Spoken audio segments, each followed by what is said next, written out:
Hello, hello, and welcome to another Code Live.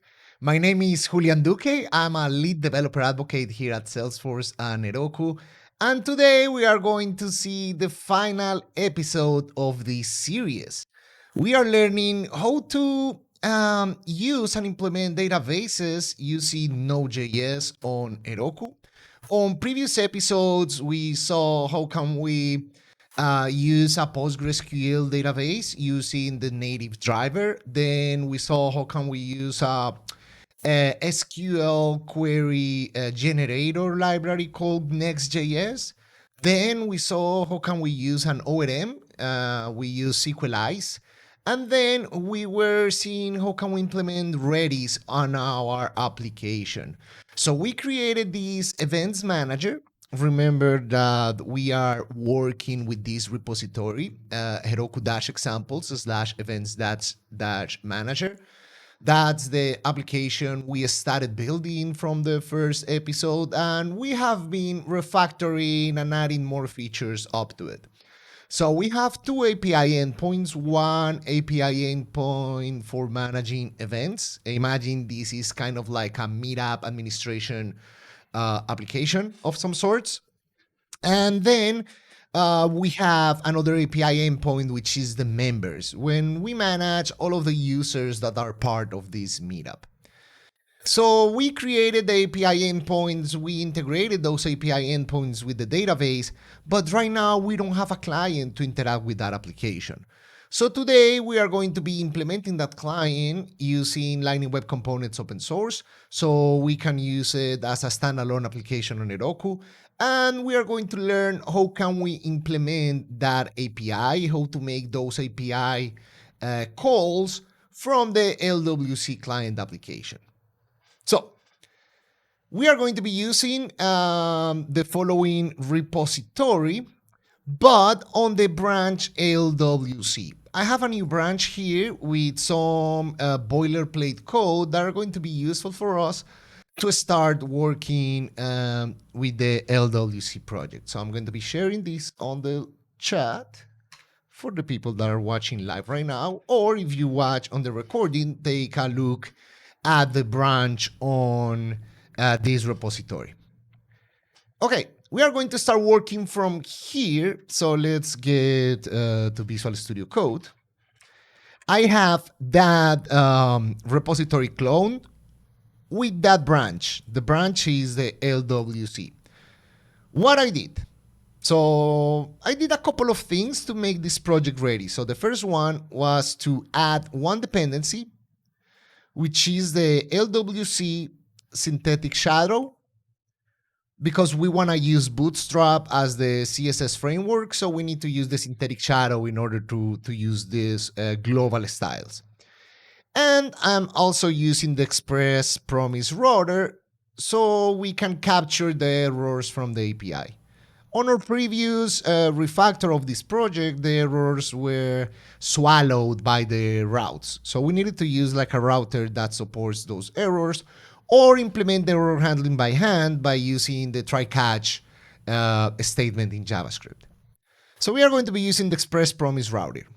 So the only change on the server was on the events API. So we can use the express promise router as the router for the application. And that was the only change we did. And second, now we are going to start working on the client application. Remember that we left this application as the default LWC application created by the create LWC app command. So I did a couple of changes here. One was on the index.html. I added a reference for Bootstrap, and I added that CSS class. So we are going to start adding like some sort of templating or style to our application. And on the index.js file, I imported the synthetic shadow module so we can use Bootstrap. Let me execute the client and the server. So I can show you the basic component or the basic application has a header and a container when we are going to be adding our components. So if we go to this URL, we see that our application is empty. We don't have any component in here. We are going to start creating those components. So what we are going to be building today is just the components for the events. We want to have a form to create new events, and we want to have a list or a table with the different events we have been creating. We will need to have a way to communicate between those two components. So later we are going to learn also how can we communicate those two components using events. So not the type of events we are creating, but JavaScript events, okay? Or DOM events. Let's start with our application. So we will need to create two components, events form and events list. So let's create those components. We are going to be creating those components under the my namespace. So it will be event form, and the other component is going to be event list. So we have event form and event list. So remember, each Lightning Web component needs 3 files: CSS, JavaScript, and HTML. So let me create event form HTML, event form CSS, and event form JS. So right now, the HTML is going to be an event form. So we don't have anything yet here. We will need to implement that later.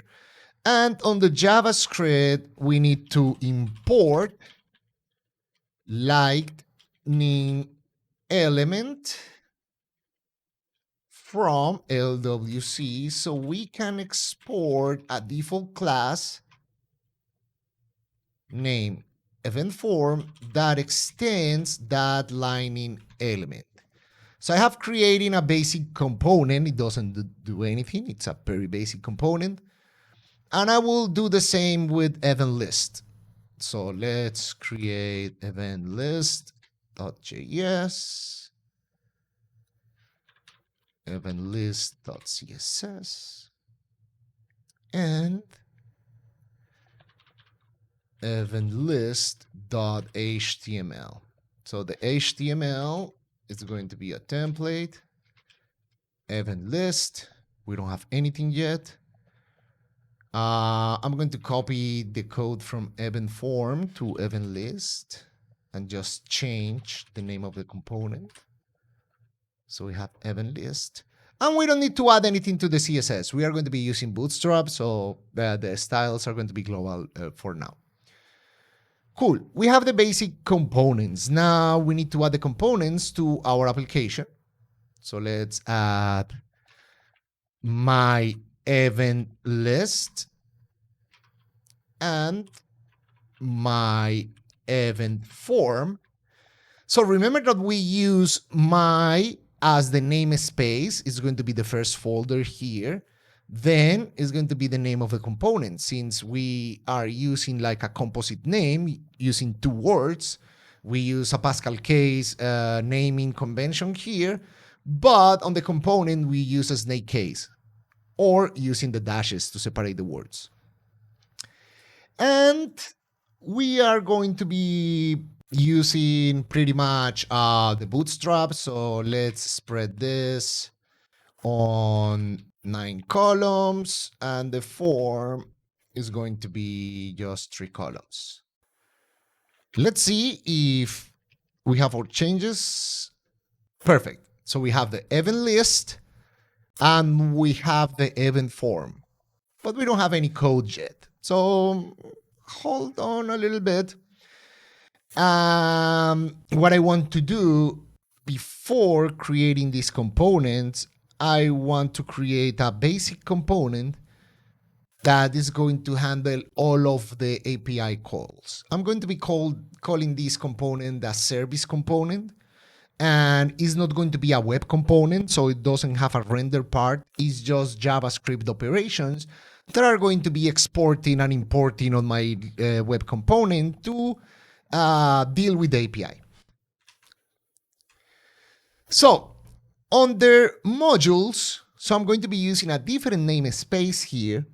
Under modules, I'm going to create a new namespace, which is going to be services. So module, new folder, and that folder is going to be services. Inside services, I'm going to create a new folder called events. And inside events, I'm going to create a new file, events.js. So events.js is going to have all of the logic to interact with the API. So the first method we need is to create an event. So I'm going to create an asynchronous function, create event, that receives a name, a description, and a date, and then it creates the event. And I'm going to export that function. So how can we create the event? We need to make an HTTP request to the API. So there are like a lot of different libraries that you can use to do HTTP request.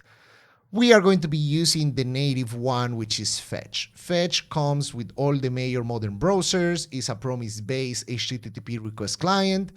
So you can take a look. The API is very straightforward, and we are going to be using Fetch to interact with the API in this moment. So let's get back to Visual Studio Code to see how can we interact. So let's get a response from Fetch. So Fetch is going to do a request to API events, which is the route on our server where we are going to be creating the event. And we need to pass some options object. So this options object has the method, because we need a post operation. We need to send the headers. So remember that this request needs to send information as JSON. And we need to specify a body.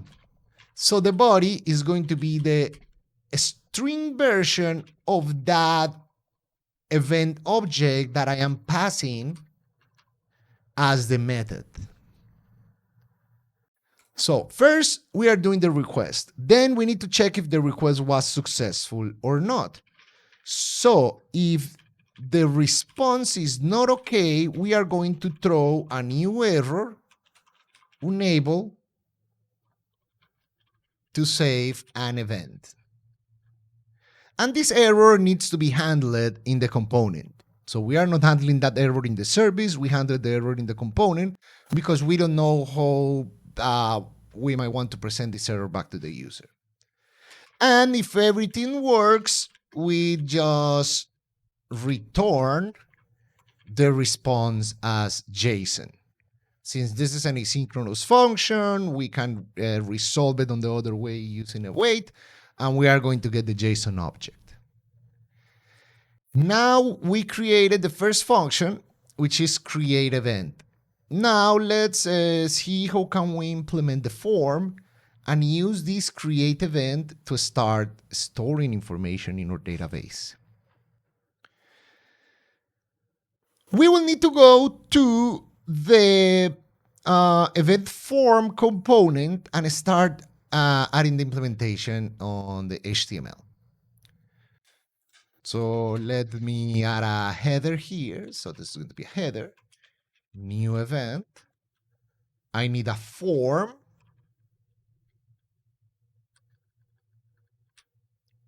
Perfect. So I have a form here.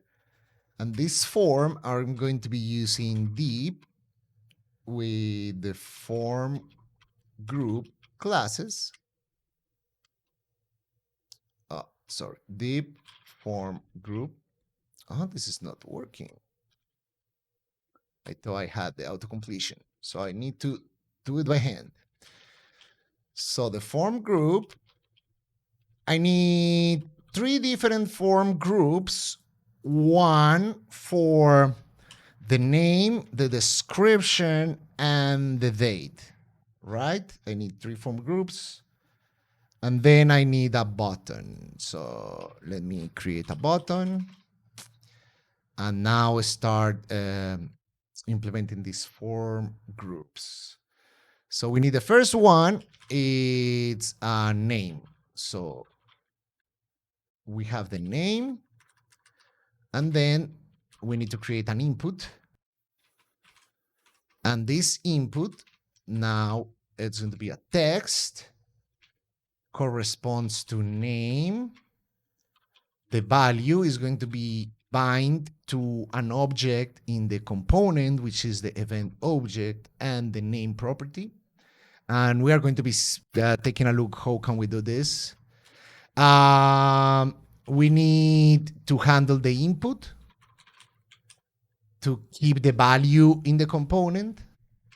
And let's add a class. So we start creating the form. Let me take a look to see if this is working. Yep, cannot read the property name. It's complaining because we don't have that property bind in the component. Let's add it in the component. So let's go to the event form. We need to have a event object. That event has a name, a description, and a date. And what we are going to do is to import something called the track. It's going to be an annotation that can help us track changes to this object. So if one of the properties of the object changes, we will be able to detect those changes on the component. So let me take a look at something to see if we are not missing anything here. No, I think we are good in here. Good. Lightning element, line element. Let me see if I don't have any typo. Yeah, I think I'm good. Okay, I have the track option in here. I'm tracking this object, which is the event, and I'm mapping event name here. And now I have a field. So now I did the first input. Now I need to continue with the other one. So I'm going to copy and paste this to make it easier. So let me change description. So description is going to be another input. Description. This is going to be description. And the other one is going to be date. So date is going to be input date, because you can have an input date and it will render a date component, and it will map to date. Let me see. Perfect. Now I'm having the component here on the right. I need to create the button. So let me go and create that button. So this button is going to be a button, a primary one.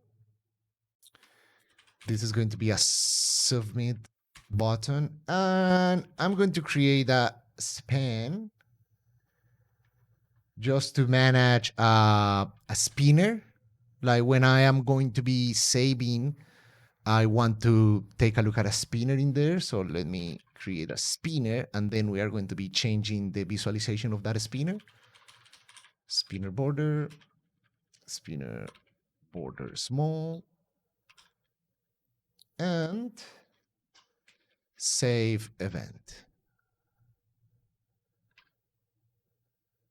Let me see.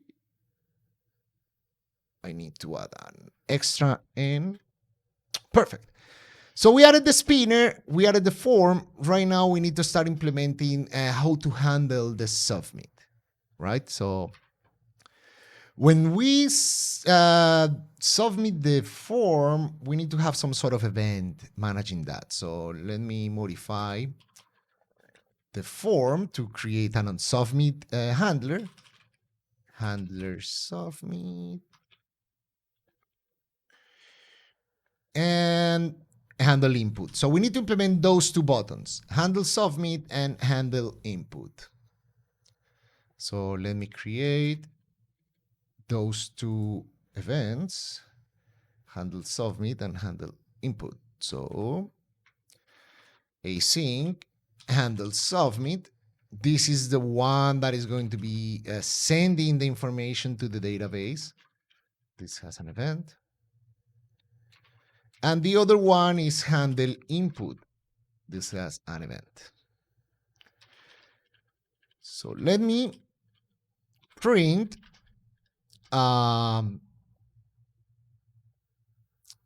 sorry, I need to add the remove function here. And now this is working as it should be. So what I want to do is with this handle input to see a way how can we get the changes just by implementing one method. So for example, if I add the name to an event, CodeLive part 4, this is a new event. We can take a look here that pretty much we are printing the components that are changing, name and description. So what I want to take, what I want to extract from that target is going to be the name of the component and the value of the component I am pretty much changing. So let me print this again. So this is CodeLive part 5. So you can see that the name property was changed to CodeLive part 5 and the description was changed to end the description. So what I can do right now is simply changing this event object by updating the value of the property. So right now, I am getting all the values from the form in this object. What I need to do is send this object using the create event function that I created previously. So let's import that function. Create event from services events. So now I am getting this create event function from the event service that we created before. So now I can do something like, okay, this is a try catch. If there is an error, we are going to handle the error. And then I'm going to create the event. So I am creating the event and I am managing the error. So let's tweak this a little bit. I want to have a variable to see if my operation is loading or not. I want to have a variable to see if the operation succeed or not. I want to have an error object to see if my operation had an error. And if it had an error, what is the message of that error? So these are going to be variables that we are going to be using on our rendering component to be able to show alerts and to manage certain visibility of components. Okay, now handle submit. We are going to prevent the default component, the default behavior of that function. Then loading is going to be true. And we don't have any errors so far. If we have an error, we need to update the error, and we need to add the message, right? We also need a finally here. When this finishes, loading is false, and I need to reset the name, I need to reset the description, and I need to reset the date. This is just like a cleanup after we finish the whole operation. Okay, if we were able to create the event, well, this was a success, right? If it is an error, it is not a success. This is all the different state we are managing for our component. Cool. Now on the form, let's handle that information or those variables. For example, on the spinner, this span that I created here, I just want to show this if loading is true. So if loading is true, it's going to load. If it is not loading, we don't have that spinner always running on my component. Okay, what else? We need some errors. So let me create 2 alerts. One, this is going to be shown if there is a success. If we have a success, so an event was created successfully. And let me add some bootstrap classes. So this is going to be an alert success, and this is going to be behaving as an alert. And we can have like the same pretty much, but if there is an error. So if we have an error, now this is going to be a danger, and the message, an error occurred, and we can get the message from that object. Okay, now that we have implemented the component, let's see if it works. Let's try to save. If it tries to save, there is an error, unable to save an event. It's because we don't have any property here. So let me add a name. CodeLive Part 5. This is the last episode of the series. And it's going to be today. Create an event or save an event. An error occurred. Let me see what happened. The null value in column name violates not null constraint. So it seems that I'm not getting the values from my form. So what's going on in here? So null value in column name. Okay, let me take a look at how are we doing this. So we have event, name, description, date. We are updating that event. Oh, now I know what's going on. We need to save this event, right? Like the event that we are creating here, not the event that we are receiving from handle submit. So that's the issue we were having. Like, we should have named this differently. Let me remove this to E. So we are not confused. Okay, now let's try again. CodeLive Part 5. This is a new event. Let me pick the date, save the event, and the event has been created successfully. So I'm expecting that now the database operation runs successfully, and I will be able to go and do an Heroku PGP SQL and do a select from events. And now I am checking the event that I created right now. Okay, now we saw how can we create the new form. let's see how can we implement the other component. How can we retrieve the list of events? So to retrieve the list of events, let's go to the event list.html. So now let me create a title here. We have the events. And let's create a table.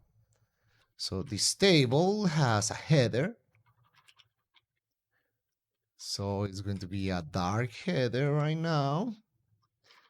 It has a row, and the different headers that are columns are name,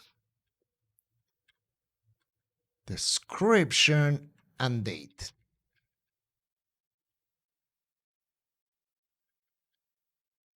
Okay. Now let's implement the body. I need the body here. The table body, we are using a template here because we need to iterate over the different events.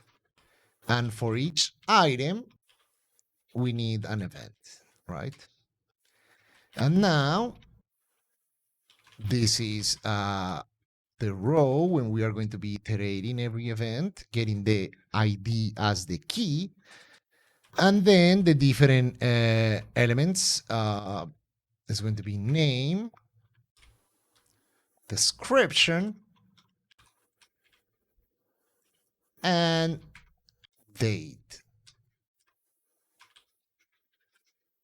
Event, that date. Good.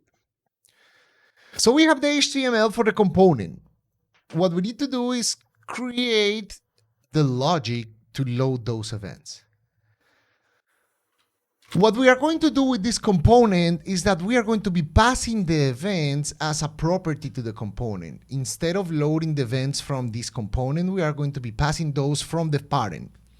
Why?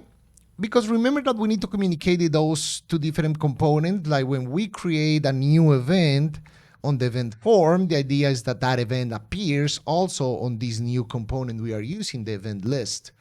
So we will need to have a way to communicate those components. So we are going to be doing those through the parent. So the parent, which is the application, is going to inject the events to this component. So we are going to be using the API annotation over the events.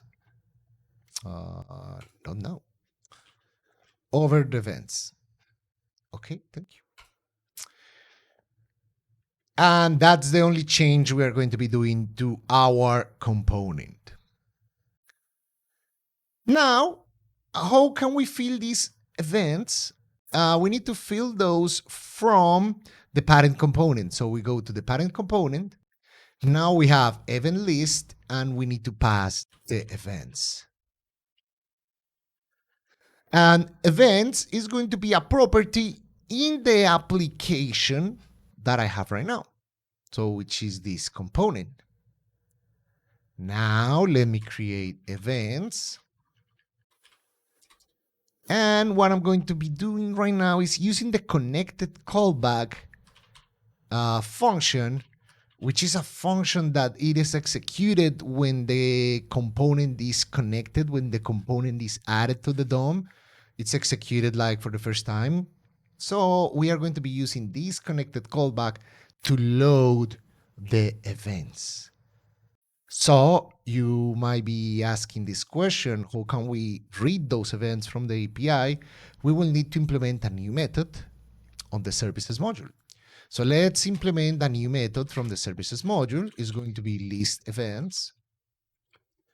And this gets a response from API events and checks if it is not okay.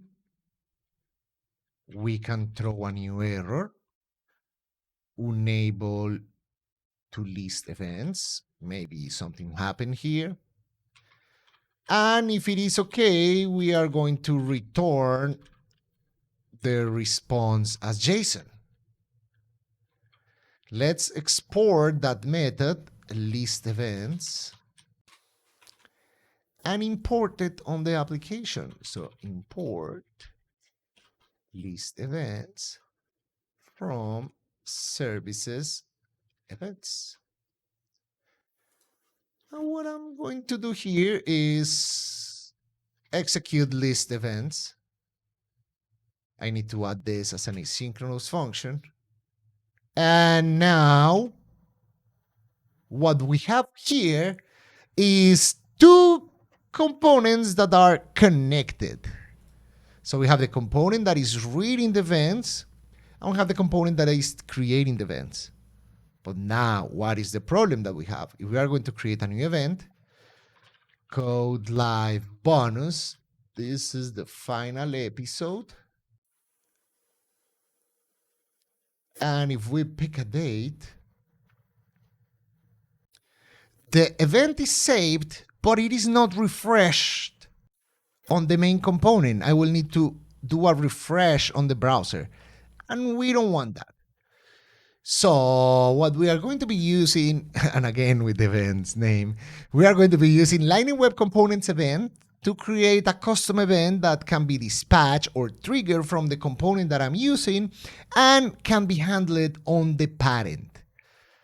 So the form, when we create an event, it's going to dispatch a new custom event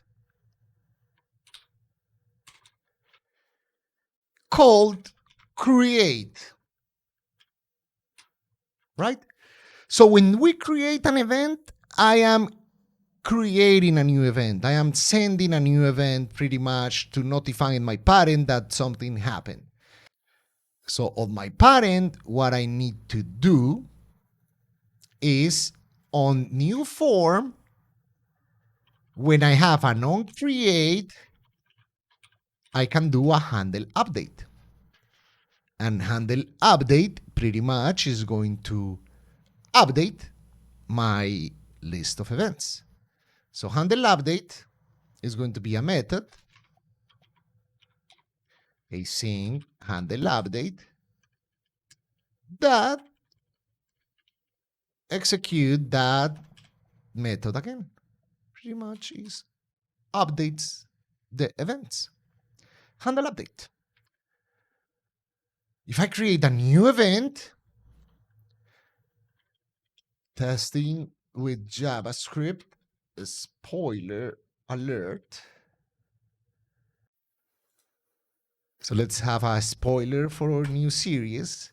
Now, when we create that event, you see that it refreshes automatically because we connected those two components using events. So we are listening for the event when we create that new data on the application, on the API.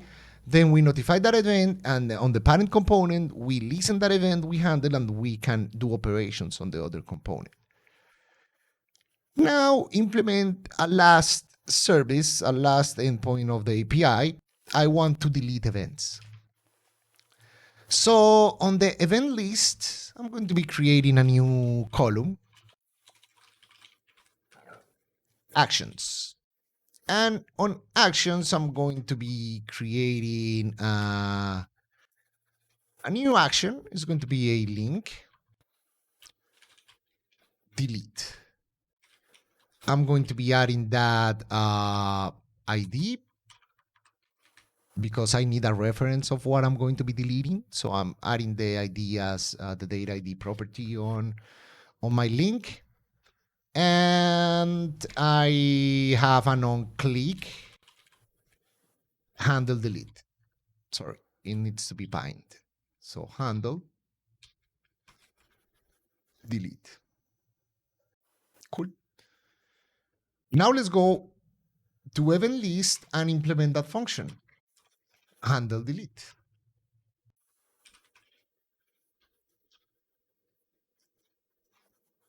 So what we need to do, you guessed. We need to go to the events services that we created, and we need to create a new function, which is delete event, getting the ID. So we have a response. We do a fetch a to API events and the ID. The method needs to be delete, if I am not wrong. And pretty much checking if the response is not okay, we need to throw a new error. Unable to delete event.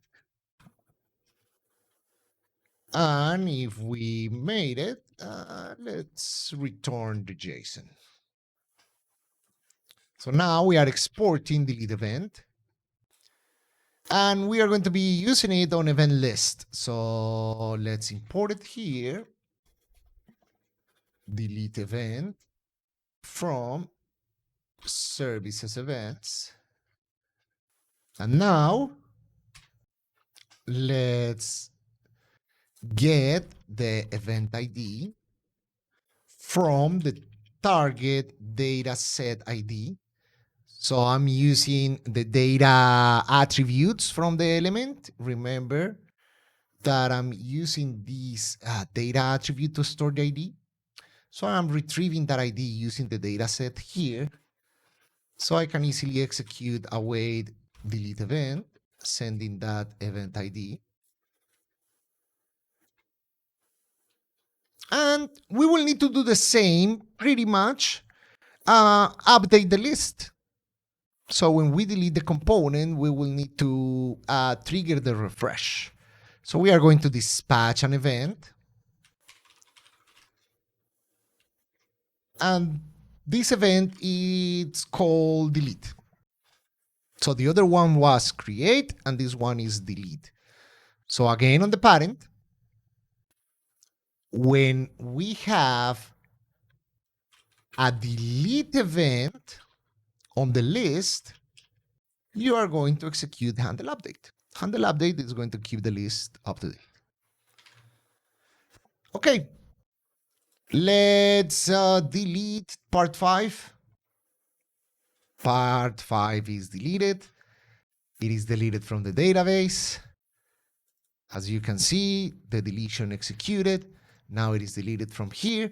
And we integrated the API we created using Node.js with the different databases like PostgreSQL and Redis with Lightning Web Components open source. And we saw how can we do some sort of communication between components using events. So pretty much this is the content that I had for you. I hope you like this series of learning how to implement databases with Node.js on Heroku. I have something to ask you if you are up to the challenge. Remember, this is an open source repository. I'm going to be pushing the changes with this last work that we did today. So pretty much with the implementation of the two components, the events forms and events list with the communication and the integration with the API. But I have some sort of challenge for you if you want to participate, and is how can we implement the last part of the CRUD for this application, which is the update. So what I want, if you are up to the challenge and want to submit a pull request to the repo, is to add an edit button to this list. And when I click edit, fills this form, and instead of save, I need an update event that is going to call the update API endpoint for my project. So that's the challenge. If you are up to it, I'm going to be solving the challenge later in the future, but I am expecting you to submit a pull request. And again, thank you very much for joining me on this CodeLive.